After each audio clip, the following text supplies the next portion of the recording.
Assalamu alaikum, my good viewers, ladies and gentlemen. This is your host, Salahuddin Choudhry, placing before you today's narrative, part 2. The narrative is entitled, By the People, of the People, for the People. Democracy really matters. By the people, of the people, for the people, democracy really matters. Part 2 narrative of my talk today. Yesterday was part 1.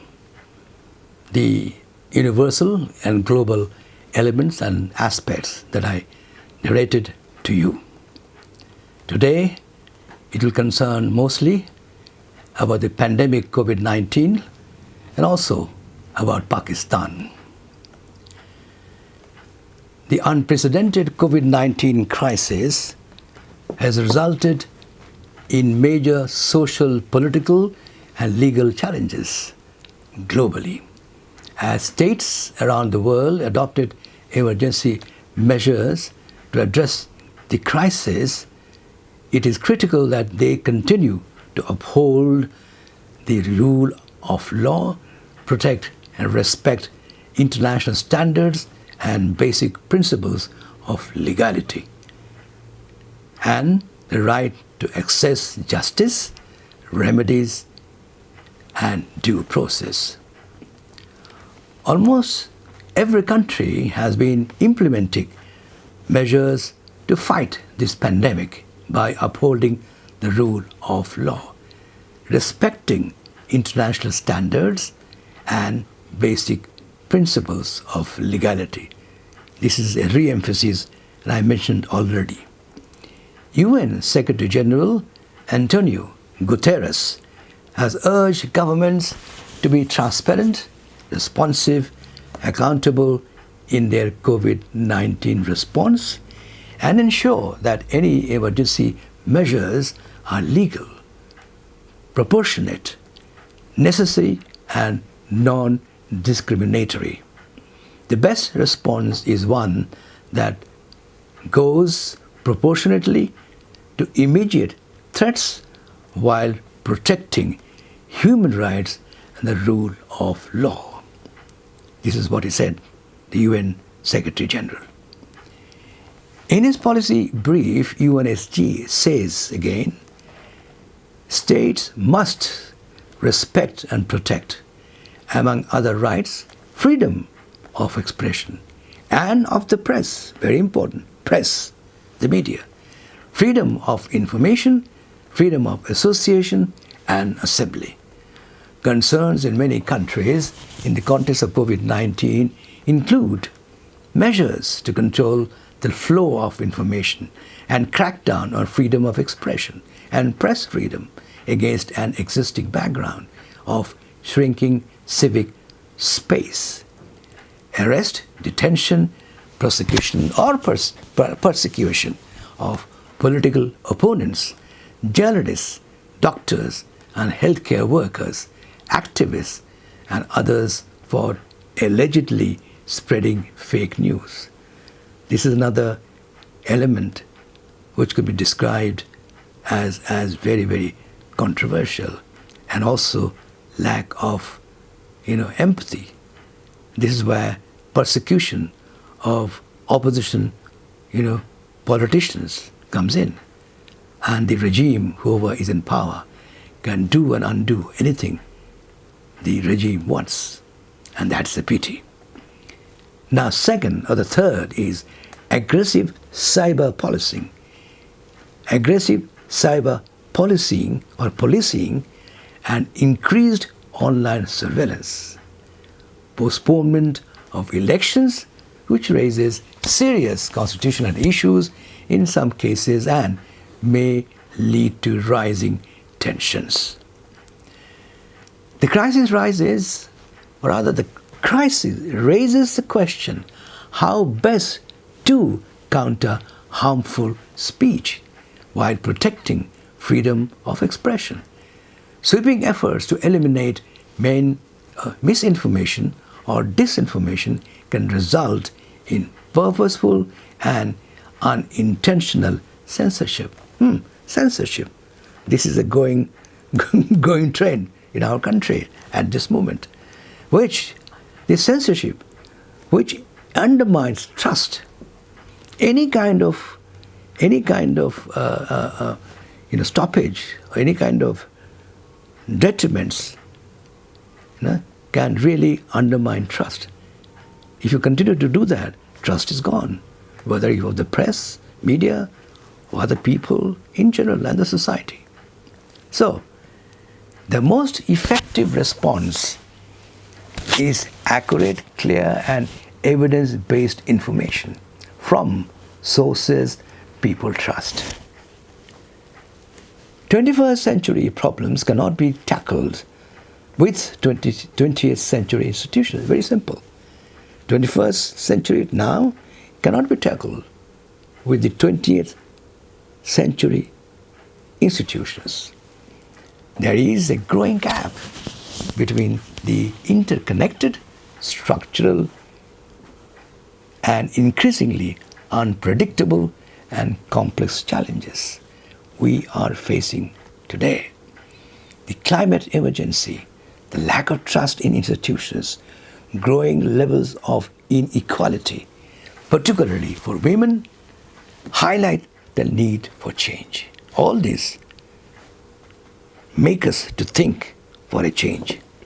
UNDP, United Nations Development Program, calls for new policies grounded in humility that acknowledge radical uncertainty now as our reality, and that it can only be tackled with deep and wide-ranging systemic change. The change has to be systemic, right? Having said all that, as probably a preamble or a prologue, I come or turn to our own country, Pakistan. As defined in our constitution, democracy is a political system or a system of decision making within an institution or organization or the country, in which all members have an equal share of power and the capacity to intervene in and resolve their own societal affairs. Freedom of expression being an important pillar of democracy and mandated by the UN through its agency UNESCO, Pakistan's constitution provides for fostering free, independent, and pluralistic media in print, broadcast, online, as well as media development and enhancement of freedom of expression, which together contribute to peace, sustainability, poverty eradication, and human rights, combined altogether. The mainstay of Pakistani society is the youth, consisting of the larger segment becoming robust every day, and their resilience manifests itself as highly dependent on their social, economic, and political environment. When youth are empowered and provided opportunities for participation, they are most likely to capitalize on their resilience constructively. For this reason, they can be most important asset in nation and in peace building. The fundamental principle of democratic form of our constitution is liberty. Liberty, that is what is usually asserted, implying that only under this constitution do men and women participate in liberty. And this is the aim of every democracy. But one factor of liberty is to govern and be governed. To govern and be governed in turn. Okay? For the popular principle of justice is to have equality. The notion of secret ballot. Again, a very, very important subject. The current going in the context of government opposition controversies these days. The notion of a secret ballot where one is entitled to the privacy of their votes is taken for granted by most today by virtue of the fact that it is simply considered the norm, although this practice had somewhat become controversial in the 19th century, as some regarded this as unethical. Here's an important point, debatable, controversial, but still both hold good. Regrettably, over the last couple of years in particular, one principal column democracy in Pakistan, that is, competent or equitable system of governance, mind you, underline governance by a government in a democracy. Governance has earned to be suspect in our country. Suspect with a number of hastily and preconceived national, even unconstitutional reform thrusts through unparliamentary presidential orders, which led to heightened state government opposition divide, heightened the divide, the debate, and it's created more and more divisions. So it has heightened state opposition or government opposition divide with controversies eroding, that's unfortunate, eroding the credibility of the state's parliamentary system. Credibility of the state's parliamentary system, as perhaps in Pakistan today. The obdurate position taken by PTI government, the current government, on EVM, electronic voting machines, and internet voting for overseas Pakistanis have come under scathing criticism home and abroad. Worse still has been the PMDA, the Pakistan Media Development Authority. The government is bent on setting up that earns world displeasure on Pakistan's questionable media freedom. Media freedom in Pakistan has becoming questionable, which doubtless is one important index of democracy. Media freedom, index of democracy. At an IDD, that is Democracy Day webinar called Pakistan Parliamentary Paralysis. Underline, paralyzed parliamentary system. Pakistan parliamentary paralysis, challenges and remedies. That is the subject of a webinar, which was organized by DEFCON network in Islamabad. Senior citizens severely reprimanded the frequent promulgation of presidential ordinances without due process of National Assembly lawmaking as laid down in the Constitution. They also criticized the judicial activism, which is undermining the supremacy of Parliament. In that particular webinar, the participants demanded that military organizations and departments show their subservience by responding to questions raised in the Parliament and stop fiddling in politics. They also asked for promotion of public hearings by relaunching citizens' engagement. This is important. Citizens' engagement in the standing committees of the Parliament, as it is a democratic voice of the people. Citizens' engagement in the standing committees of the Parliament, it is the democratic voice of the people. They want this to be restored. This used to be there in the past.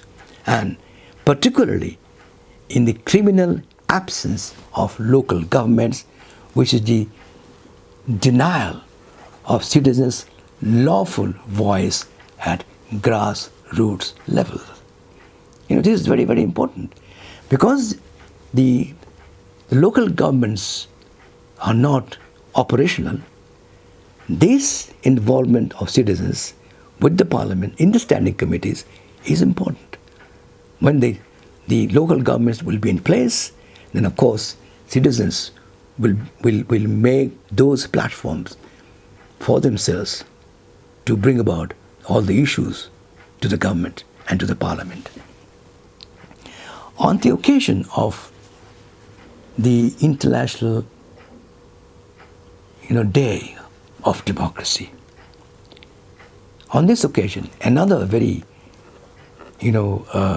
important organization named PILDAT, P-I-L-D-A-T, Pakistan Institute of Legislative Development and Transparency, PILDAT, P-I-L-D-A-T, they are said to be very concerned over PTI government overreach against ECP, Election Commission of Pakistan, and the rising tide of autocratic attitudes towards the media. So I'm only quoting. It's not my personal view. This is a PILDAT view and standing. The recognized foreign overseeing forums, including Reporters Without Borders, another organization, have been extremely critical of current ruling regime for the massive undermining of democracy in our country, like the cabinet asking judiciary to intervene in parliamentary matters, uncalled for, undemocratic probably, and with the ECP about the same time. That's why we are B-U-T-T, but of so much of criticism and ridicule. Our heads hang in shame as we celebrate the Democracy Day. And it is indeed worrisome that across global indices of democracy in 2021, particularly, Pakistan government has a lot of distance to cover in strengthening the state of democracy in the country. Pakistan's rank having dropped to 37 out of 100 as per Freedom House, yet another organization, Freedom House, as per their evaluation. And according to Sweden's VDEM report, Pakistan is described to be an elected autocracy. My God, autocracy, elected autocracy. What a paradox and a paradoxical phrase. It's like a jargon. And the hybrid regime, you all know today is going expression, hybrid regime in Pakistan. So this is what the organization from abroad, they describe Pakistan's situation as such. So elected autocracy and a hybrid regime, it was described by the Economist Intelligence Unit's Global Democracy. That's the organization. Indeed, it is shameful. We are all shamed. We are all very sorry. This must not happen. Let's hope for the best. And let's hope things get changed in the near future. And we earn respect of the world. Now, in conclusion, I would like to tell you, my dear viewers, ladies and gentlemen, and the youngsters particularly, on the occasion of this Democracy Day, as the world confronts COVID-19, and as UN Secretary General reiterates, democracy is crucial in ensuring the free flow of information, participation in decision-making, and accountability. Another very important, the current government is very serious on accountability. and making an accountability for the response to the pandemic. That's it. These all concern our response to pandemic, how we will control pandemic. The unprecedented corona crisis has resulted in major social, political, legal challenges globally. Let us seize this pivotal moment to build more equal, inclusive, and sustainable world with full respect for human rights. Modern democracies generally are representative democracies where citizens elect their representatives to manage the creation and implementation of laws, policies, and regulations on their behalf, in contrast to direct democracies in which citizens retain that responsibility. Direct and indirect, all right? They may be referred to as more or less democratic, depending on how well the government represents the will or interest of the people. As the UNGA had decided on November 8, 2007, to make September 15 as the annual date to observe the International Day of Democracy, and as facilitated by the United Nations, nation-states of the world need to involve people and organizations, both government and non-government, to commemorate the International Day of Democracy, IDD. The world democracies like Pakistan will need to strengthen their national programs devoted to promoting and consolidating democracy. The UNGA encourages regional and other intergovernmental organizations to share their experiences in promoting democracy. The UN strives to achieve its goals of peace, human rights, and development. And Pakistani nation believes that human rights and the rule of law are the best protected in its democratic system as guaranteed by the Constitution, just as the UN recognizes the fundamental truth about democracy everywhere, that democracy is a product of a strong, active, and vocal civil society. All said and done, society is the underlying factor, most important.